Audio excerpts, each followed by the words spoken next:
Bonjour, ici Philippe Bellil, représentant de l'AQLPA et correspondant spécial de Groupe Mobilisation à la COP26 à Glasgow.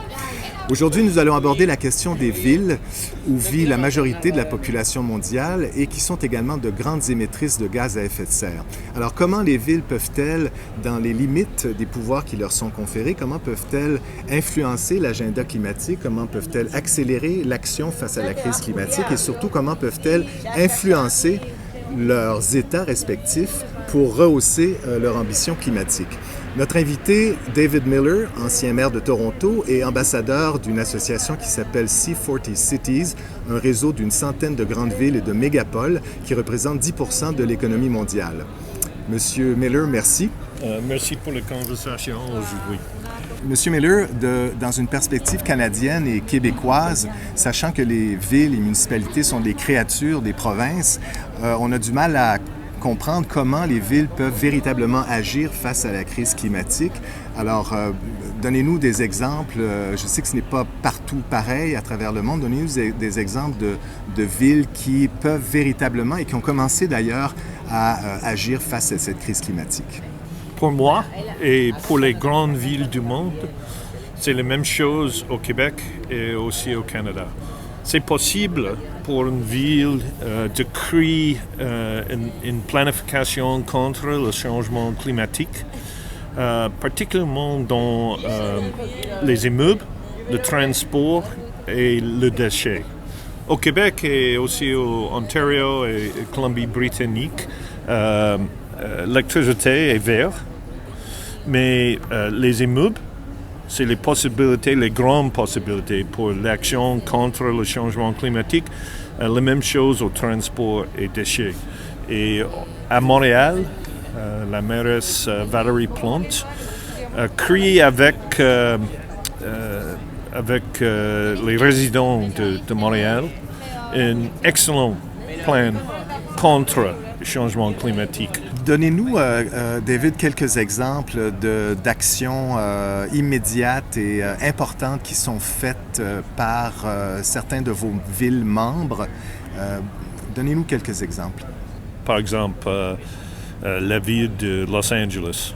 Le maire Eric Garcetti est le chef de C40 et il a créé un plan excellent contre le changement climatique et pour aussi les gens pauvres. C'est un plan.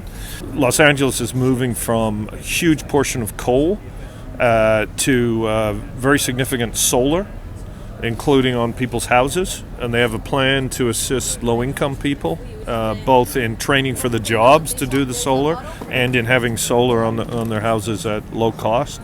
And they're also taking a coal plant and over time turning it to hydrogen, which will eventually be green hydrogen. And by doing that, they've gone from about 35% coal to about 97% clean by 2030, 100% 2031 or 2032, around there. For me, the voice of the mayors is very strong because they base their voice in actions. So they can say to the national governments, you can't just speak about 2050. What are you doing today to work with us on buildings, transportation, green city initiatives like in Paris and Barcelona, managing waste properly and cleaning the electricity grid? And they take the leadership in areas that they can, and that, I think, influences the provincial and national governments to support because the people want it. And the mayors use their voice when they do action, not just as a voice. Les maires qui font partie de votre association ont été élus. Donc, il y a une question très importante. Quel est votre pouvoir d'influence pour que cette volonté populaire exprimée par les urnes municipales puisse se refléter à des niveaux supérieurs, les niveaux des États? Nous connaissons que les gens veulent les politiciens qui créent beaucoup des actions contre le changement climatique. Dans les élections au Québec, il y a beaucoup de maires, et beaucoup de maires qui est aussi femmes, qui ont élu parce qu'un programme contre le changement climatique.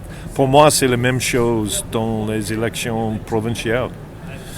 Oui, les gens veulent action. Le temps pour les mots, c'est fini. Il y a aussi la question de la transition juste. Vous avez parlé tout à l'heure d'aider les gens les plus défavorisés à faire face à cette crise climatique. Donnez-nous quelques exemples de ce que ça veut dire. So the issue of just transition is really critical. People are in jobs now in polluting industries need to know what's their future. Not to be told there will be jobs here, but what's their future.